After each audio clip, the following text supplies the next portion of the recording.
انت متفاعل مع الهلال؟ طيب انا ابوريك الجمهور ايش قاعد يقول عنك في الهاشتاج. طيب هذا شوف واحد يقول ابو مشعل يقول استاذ عبد الله فلاته ايش رايك في مستوى الاتحاد؟ هل هو مقنع وماذا يحتاج؟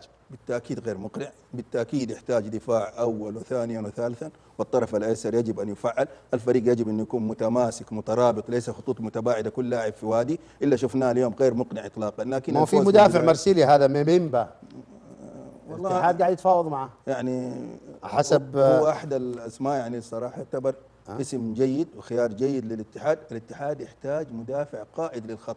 قعد سنوات الاتحاد يعاني لما جاء احمد حجازي وقائد خط الدفاع، الاتحاد حقق بطوله الدوري. هذا الامر طيب. اعتقد اداره الاتحاد تعي تماما الاداره الرياضيه في الهلال. زهير يقول لك يا ابو بدر ضيفك عبد الله فلاته جاي 50. هذا يعطي ان شاء الله انطباع لنا امام موسم قوي باذن الله في هذا الموسم. اليوم طبعا تعرض الايطالي لويس فيليبي لاعب نادي الاتحاد لاصابه عضليه اثناء مجريات مباراه الخلود اليوم ضمن الجوله الاولى من روشن في بريده، ومنع الإيطالي هدفا محققا لفريق الخلود في الدقيقة 16، الأمر الذي تسبب في إصابته ليضطر المدرب الفرنسي لوران بلان بتبديله في الدقيقة 20 ليحل مهند الشنقيطي بديلا عنه. طبعا كويس انه باقي 9 ايام على فترة التسجيل. خلينا نشوف سجل إصابات اللاعب، يعني واضح ان الاتحاد معاه لاعب يتعالج اكثر ما يلعب، يعني الحمد لله على قضاء الله وقدره، لكن تعور اول مره في 12 ديسمبر اللي فات،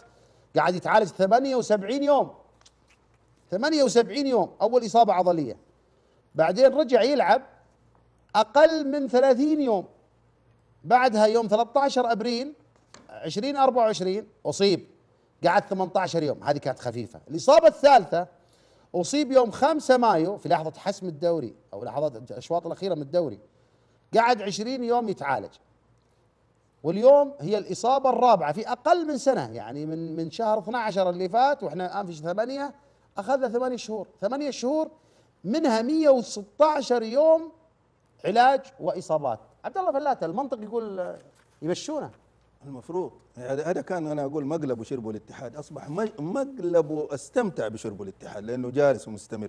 يعني هذا مش ناقص الا هو وبنزيما يكملوها بس يقعدوا مع بعض في غرفه العلاج. حقيقه يعني شيء مؤسف. هو شوف انا سالت مختص قال لي هذا مو عنده مشكله، عنده مليون مشكله في عضلاته الخلفيه، كل ما فك سبرنت لازم خلاص يخرج من ارض الملعب، هذه مشكلته. هذه زي السيارات اللي يكون الشاصي معوج فيها وملحوم وجايبين لك اياها وانت ما تدري. هو ترى لاعب كبير في ريال ما قلنا شيء لاعب كبير، بس لكن لاعب كبير في الملعب. باين انه بالاصابه قال هيا خلينا صرفوه مع الاصابه، لأن لما راحوا لعبوا هناك الجماهير تتصور مع يعني له اسمه بس واقعه مرير وحزين وبال على الاتحاد. بس اللي انا اعرفه اداره الاتحاد الميزانيه المتبقيه محدوده، مع ذلك مصره على جلب مدافع متميز. خلال الايام القادمه باذن الله حيحسم الموضوع، حيجي متميز بدله. جوتا راح والظاهر وقع اليوم لنادي فرنسي، انتهى قد موضوعه ولا في تكاليف ماليه على الاتحاد، وهذا امر جيد. هذا حيكون له بديل متميز، رغم انه ميزانيه الاتحاد حسب علمي المتبقيه محدوده جدا، لكن في رهان على مدافع جدا كبير. الان الميزانيه المتبقيه الا في النادي. تصير طيب انت ابن حلال. انا بوريكم الحين موجز لاخبار روشن العالميه، شوف الارقام اللي يتفاوضون فيها، يجي يقول لي ميزانيه ما شوف ما حد فاهم كيف التعاقدات تتم.